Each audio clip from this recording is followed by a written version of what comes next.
How's your experience been at Palace? Amazing, bro. Like How did that come about? it was weird. Like it's funny and weird at the same time. Like a year before I got on, I was just skating Muni regular days, just like Jamal. Like we used to skate in the mornings a lot. Like we meet up at like 9 or 10 and skate till like 12, and then he'd go home make beats. And we always were productive. Got clips. It was dope. Like a lot of that first DC video I dropped was those days me and him going out and skating. And yeah, one day he pulled me to the side and was like, "Yo, would you ever be down to skate for Palace?" And I was like, "Nigga, you stupid? Like, yeah, like you hell yeah, bro. Like that would be sick." And he was like, "All right." And that was it. And I didn't hear nothing. Like we still skated every day. Like, I wasn't like asking him about it. It was just like we just had a little conversation. That was it. I was skating for DGK, and a little before that time when he asked me, Chewy and Brooks was coming out a lot. We got close. I was hanging out with them. Like there was nights I didn't even go home. Like I would just stay at the Airbnb because they had an extra room, and I would just stay there and like smoke weed with them and like hang out and shit. Like that was so dope. And but yeah, fast forward that year after Jamal asked me, like I was leaving DGK, like wasn't really like happy with the situation that was going on at the time, and yeah, kind of like for me, I just walked away blindly. Like I just like no thank you anymore. Like I'm cool. Like I'll figure it out. And I had all this footage, so I was just like, fuck it. Like I got all this footage that hasn't come out yet. I don't know what to do with it.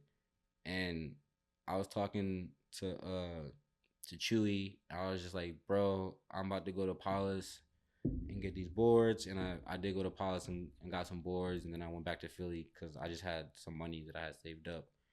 And I was like, yo, like I'm only supporting people that I like. Like I'm not buying any other board. So I was only buying like chocolate boards because I was like a fan of some of the people over there and I like the shapes. I was only buying polished boards and I was only buying blind boards because my homie TJ Rogers, ever since he came to Philly when I was a kid.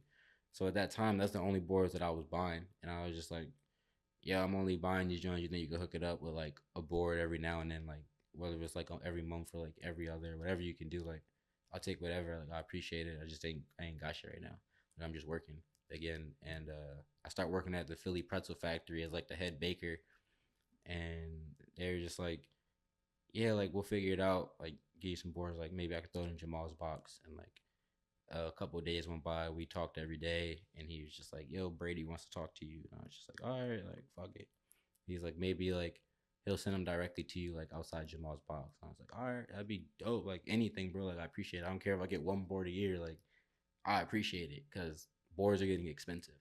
And that's when they were going from like 60 to like 80, and it was like, damn. Like there's boards on the shelf for $100, and yeah, nah, me and Brady chatted for a little bit, and it basically like got to him asking like, "Yo, like, what do you want?" And like this, that, and the third. And I was just like, "I just need boards, bro. Like, I'm not even asking for shit. Like if you want to send me anything, I'd be so appreciative." And he was just like, "Well, like send me clips." And I sent him clips, and he was like, "Bro, like you're not just gonna get shit. Like you're good. Like like you deserve something more, basically." And like we talked. He was like, "Well, we can't pay you or nothing like that, but you want to do a trial run, basically?" Like that's kind of what he was getting at. And it was like, "Yeah, bro, like I'll take it. Like I'm down. Like fuck it. Like I ain't got shit." So they sent me. He's like, "What you want?" And I was like, "I just want like this size board and like whatever size clothes. Like I'll take the biggest you got. Like just send me the biggest clothes. Like I don't care because I still was like on some 3XL type shit at that Yeah. time." Um, and yeah, he just was like, "Where I got you." The next day, I got 3 boxes. I ain't never get 3 boxes. I got DC shoe boxes, and they were huge at the time. Not to take away from them, because DC was blessing it for like 7 months up to that point, and those boxes were fat. But I ain't never get 3 fat boxes before at one time, and like it was huge. It was like 10 boards, and then I got like half a season worth of clothes in like these other 2 boxes. It's like 40 packs of underwear, like all these pairs of socks, shirts, pants, everything. Like, bro, I was just like, damn, like I just felt like a kid on Christmas. And Mm-hmm. I was just like, this is insane. And I went out to my local spot where I grew up skating and did this line with like nollie half cab over the curb, switch back tail, big spin. I just tagged Palace. I just said at Palace Skateboards, and I ain't say I rolled for them or nothing. I just did that, and that was the most liked I ever got at that time. Most comments, and like I think it was only because in between that time where like I put that clip out and where like I announced I quit DGK, I realized how much love I had in the industry because so many people reached out to me and was like, "Yo, you need boards, you need this, you need that," and I was just like, "Nah, I'm good." Like, I just refused to be a part of another company that could like, you know what I'm saying, like let me down. Yeah. You know what I'm saying? So I was just like, I'm cool.